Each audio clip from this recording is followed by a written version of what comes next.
లూకాసు వార్త 2వ అధ్యాయము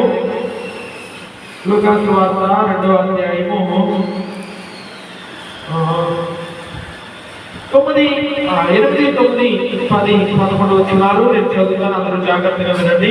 ఆ దేశంలో కొందరు గొర్రెల కాపరులు పొలములో ఉండి రాత్రి వేళ తమ మందను కాచుకొనుచుండగా ప్రభు దూత వారి ఎదుట వచ్చి నిలిచెను.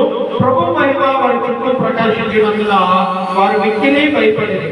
అయితే ఆ దూత భయపడుకుని, ఇదిగో ప్రజలందరికీ కలుగుము సంతోషకరమైన స్వార్థమానము నేను మీకు తెలియజేస్తున్నాను. దావీదు పట్టణమందు నేడు రక్షకుడు మీ కొరకు పుట్టి ఉన్నాడు. ఈయన ప్రభు అయిన క్రీస్తు. దేవుడి వాక్య భాగంలో నుండి మనందరితో మాట్లాడుతున్నారు. మనందరికీ తెలుసునమాట. దేవదూత వచ్చి గొర్రెల కాపరులతో మాట్లాడుతుంది. ఏమనంటే, భయపడుకుని, ఇదిగో ప్రజలందరికీ కలుగు మహా సంతోషకరమైన శుభవార్త నేను మీకు తెలియజేస్తున్నాను. ఏమిటి ఆ శుభవార్త అంటే, దావీదు పట్టణంలో నేడు రక్షకుడు పుట్టి ఉన్నాడు. దేవునికి స్తోత్రం. నేను మిమ్మల్ని ఒక ప్రశ్న అడుగుతాను. ఇప్పుడు దూత వచ్చి గొర్రెల కాపరులతో చెప్తున్న మాటలో దూత ఏమందంటే, దావీదు పట్టణంలో నేడు రక్షకుడు మీ కొరకు పుట్టి ఉన్నాడు. అమ్మ, ఎవరు పుట్టి ఉన్నారంట? రక్షకుడు. అంటే నా ప్రశ్న ఏంటంటే, దేవదూత ఈ మాట చెప్పేసరికి యేసు ప్రభు వారు పుట్టారా పుట్టలేదా చెప్పండి. పుట్టారా పుట్టలేదా? పుట్టారా పుట్టలేదా? యేసు ప్రభు వారు పుట్టిన తర్వాతే ఈ దూత వల్ల గొర్రెల కాపరులతో చెప్తుంది ఏంటంటే, నేడు ఈ రోజే రక్షకుడు మీ కొరకు పుట్టి ఉన్నాడు. దేవునికి స్తోత్రం. దూత గొర్రెల కాపరుల ఎదుటికి వచ్చేసరికి అప్పటికే యేసు ప్రభు వారు పుట్టి ఉన్నాడు. మనం ఒక విషయాన్ని ఆలోచించాం. ఇప్పుడు ఈ కొత్త నిబంధనలో మనకు కనిపిస్తున్న 4 సువార్తలు మనం ఆలోచించాలి. అవి ఎన్ని సువార్తలు ఉన్నాయి ఇక్కడ? 4 సువార్తలు. మత్తయి సువార్త, మార్కు సువార్త, లూకా సువార్త, యోహాను సువార్త.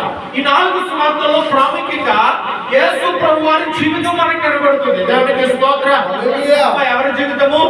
యేసు ప్రభు వారి లోకానికి రావటము, ఆయన లోకములో జీవించటము, తర్వాత ఆయన లోకములో చేసిన అద్భుత కార్యాలు, స్వస్థత కార్యాలు, యేసు ప్రభు వారి జీవితము. అంతేకాదు ఆయన శిలువ మరణము, ఆయన పునరుత్థానము, ఈ 4 సువార్తల్లో మనకు కనబడతాయి. దేవునికి స్తోత్రం. ఇప్పుడు ఈ 4 సువార్తల్లో నుండి నేను మీకు కొన్ని ప్రాముఖ్యమైన విషయాలు మీకు తెలియజేస్తాను. ఇక్కడ కూడా 4 ఉన్నారు. దిలీపు, మహేష్, నిఖిలు, యశ్వంత్. చాలా నెలల క్రితం ఇలా కూడా నేను పేర్లు పెట్టాను. ఎంతమంది ఉన్నారు వీళ్ళు? అమ్మాయి ఎంతమంది ఉన్నారు? 4. చాలా కొన్ని నెలల క్రితము నాకు అనిపించిన దాన్ని బట్టి కారులో మేము ఇక్కడ ఆరాధన ముగించుకుని వెళ్తూ మాటల సందర్భంలో మాట్లాడుతూ వీళ్ళు 4గురికి ఒక్కొక్కరికి ఒక్కో పేరు పెట్టారు. ఏం పేరు పెట్టాను వాళ్ళు చెప్తారు. మరి నేను మర్చిపోయాను. నిఖిల్ నీకు ఏం పేరు పెట్టారు? 4కిలో నిఖిల్ పక్కన. యశ్వంత్ నీకేం పెట్టారు? చూసారా, మర్చిపోయారు. నీకేం పెట్టారు? లూకాసు వార్త పెట్టారా? ఇంగ్లీష్ లో పెట్టారు. పర్వాలేదు. ఇంగ్లీష్ లో మత్తాయిని ఏమంటారంటే మాథ్యూ అంటారు. మత్తాయిని ఏమంటారు?